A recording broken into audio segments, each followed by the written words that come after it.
Once you get the smartphone, 2007, Yeah. now you start getting the App Store and apps, you get Uber. So all of this is miraculous, okay? So our kids love it. Kids always love technology. And we're all like, well, okay, they're spending a lot of time on it, but maybe it's making them smarter. It's going to teach them tech skills. So this is all good, we thought. So that's the setup. And if you were born in 1990, let's say, then you hit puberty around 2002, 2003. You go through puberty with a flip phone. You use your flip phone to call your friends and to text them one-on-one, and you meet up and you do things in the real world. So you're fine. You have a normal human development, normal human puberty, and you come out the other end as a mentally healthy person. Okay.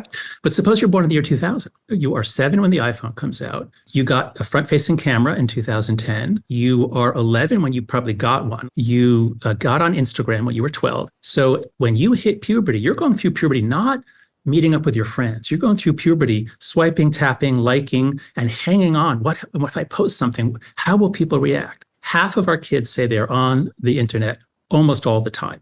50%. Almost all the time. This is not a normal human childhood. There's not as much face-to-face contact. You don't get to develop social skills. You don't have hobbies. You don't read books. You're just on your phone all day long. And guess what? Their mental health collapsed, especially for the girls. Instantly. It's not a slow thing. Instantly, around 2012, you get these hockey stick shapes in all the graphs in my book. There was no sign of a problem in 2010. And by 2015, it's all over the world. We don't know about the developing world. But all over the Western world, we start seeing this, especially for girls. So that's the story. And what do you think was going wrong? So the story I tell in the book is two things. I decided not just to write a book about what social media is doing, but to write a book which is really more about childhood. What is it? Why do we have it? Why is human childhood so different from every other animal, including chimpanzees? Because we grow up fast after you're born, but then you slow down. And we don't grow very fast until we hit puberty. Why? Why do we delay? We have these amazing cultural brains. This is our great adaptation. This is why we cover the world and chimpanzees don't. And that all depends on a slow growth process with a lot of cultural learning from your elders, from the people ahead of you in your culture. So that's part of it. Also, part of it is play. Young mammals need a huge amount of play, free play, to wire up their brains. All animals practice skills they'll use as adults. So you take what I call the play-based childhood, which is what we've had for about 300 million years, going back to the beginning of mammals. And then 2010 to 2015, kids now have a phone-based childhood. And that, I argue, is what's blocking development. We've never seen such a sharp change in generations in terms of their mental health. So that's what we see when we look back historically. We can certainly now discuss it, the research trying to pin it down. But what I'm pointing to is an incredible pattern of changes that happened in many countries simultaneously, always with more increases for the girls, not affecting the middle-aged people, but only affecting the teenagers. And no one can offer another explanation other than the transformation of childhood by the technology. You call this transition from a play-based childhood to a phone-based childhood a great rewiring. So how do you believe the minds of these Gen Z kids are wired differently now? Just think about it this way. For those of you who are over 35 or 40, you surely had a play-based childhood. What I'd like you to do is think back on the most exciting things that you ever did as a child. Think back on times you just were hanging out with your friends. Think back on how much time you spent laughing with your friends, laughing, joking, playing around, okay? Now take all of that, cut it by 80%, because Gen Z didn't get that. They have almost no unsupervised time. They don't get to hang out behind the 7-Eleven or down by the river or in a playground or anywhere except online. So take 70% of that out. Think of all the times you smiled at a person, where you made eye contact. Take 70% of that out. Now, again, I don't know the exact number, but for the kids who say they're online almost all the time, it's probably 70%. Think of all the books you read. Take 70% of those out, maybe 100%. Gen Z has no time to read books. They have so much content to consume to keep up. There's very little book reading. Think about hobbies. Did you have a hobby? Take that out. So you take out almost everything. Because again, if the latest numbers are on average, American kids are spending 7 to 9 hours a day on entertainment and screen stuff, not counting school. 7 to 9 hours a day is the average, depending on how you count it. Take childhood, take out almost everything that you valued in it.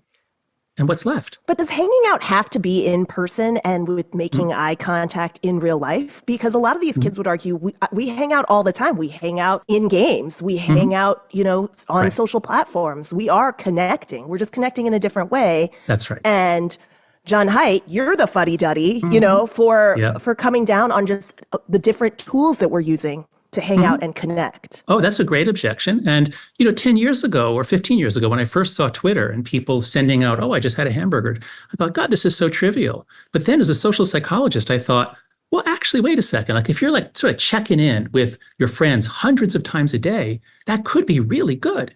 But what I've come to see is the online world gives you multiple ways to connect virtually, which often lacks certain properties. So the most important one is being synchronous. So right now, you and I are synchronous. We can see each other's facial expressions. But on Zoom, there's a little bit of awkwardness. You don't quite get the timing. So video games, Twitch, all these things that allow you to, that allow you to go two-way voice and face, those have some benefits. I'll grant that. Whereas going back and forth with in group texts is performance, not connecting one-on-one like an old phone call. So synchronous is good. All the asynchronous ones, I think, miss that. Another feature is that you now have such vast quantity. Imagine taking the number of people you talk with every day, multiply that by 50. Okay, that might sound great, but how much time do you then have for anyone? Right. So you don't get the kind of in-depth conversations. When I was a kid, it was just sort of famous that girls will talk on the phone for hours and hours at night, one-on-one, just one-on-one. They're connecting. Boys don't do that, but we'd call each other up, say, hey, can you come out? And we'd meet and we'd go do something together. One-on-one or in a small group. That's all great. The large groups are not connecting. They're performing. And kids are anxious. They have to think carefully before they put something out, because what if I make a mistake? Play needs to have lots of low cost mistakes. You say something stupid, your friend says, oh, that was mean. And you say, oh, sorry. But when you grow up online, it's like growing up in a minefield, because you never know. One mistake, it could actually ruin your life. It could literally ruin your life and make you not get into college. So this is something that so many professors have observed. We can't get our students to disagree with each other anymore. They're so afraid. They've grown up in a minefield. They know one false move and their leg gets blown off. So I think this, you can praise all those virtual connections all you want. They don't seem to have the magic ingredient of hanging out with a friend in real life. And the way you explain it in the book, the rise in anxiety and depression isn't really happening in isolation, because it also sort of coincides or interacts with a change in parenting culture. So talk to us a little bit about that cultural shift that you're saying is happening all at the same time. A big part of this is the overprotective parenting. And, so I can summarize the whole book by saying we've overprotected our children in the real world, we've underprotected them online. So let's look at the overprotection. Until the 1980s, American kids had a free-range childhood. I grew up in the 70s, and there was a huge crime wave. There were crazy people. There were serial killers. Crime was at historically high levels.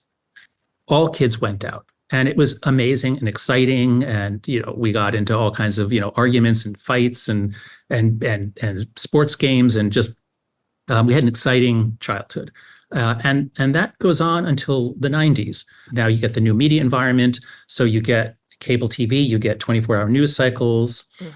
So in the 90s, for a lot of reasons, we freak out and we lock our kids up. Or rather, I should say, we no longer think it's okay for an 8-year-old to be outside unsupervised by an adult. Now it's more like 10 or 11 is when kids get that level of freedom. So here's the big reason why. It's not just the change in television and cable TV.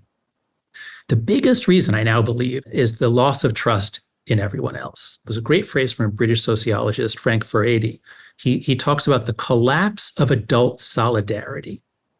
So even in the 70s, when there was a lot of crime, if I wiped out on my bicycle and I got hurt, my friend could go knock on a door and say, hey, can you call my mother? But we begin to lose trust in each other.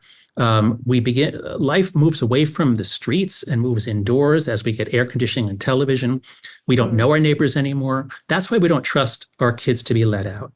So there's a whole backstory that really begins in the 80s and into the 90s, in which we took away the play-based childhood. Oh, and at the exact same time, the internet arrives. And so we don't want to let our kids out. But this new internet thing, the kids love it. They're sitting in the room on a computer. What could happen? 5 hours a day is the stat now?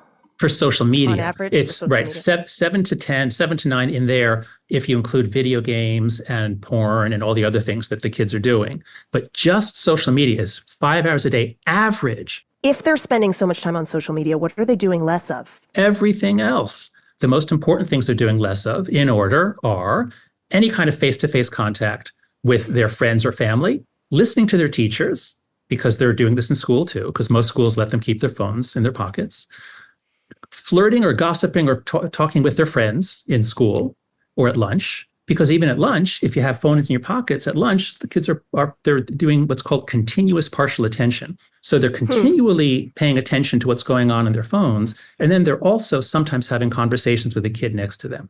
In other words, there's no real quality human connection. That's the most important thing. If you take most human connection out of childhood, there's not a lot left. Number 2, sleep. Kids really, really need sleep.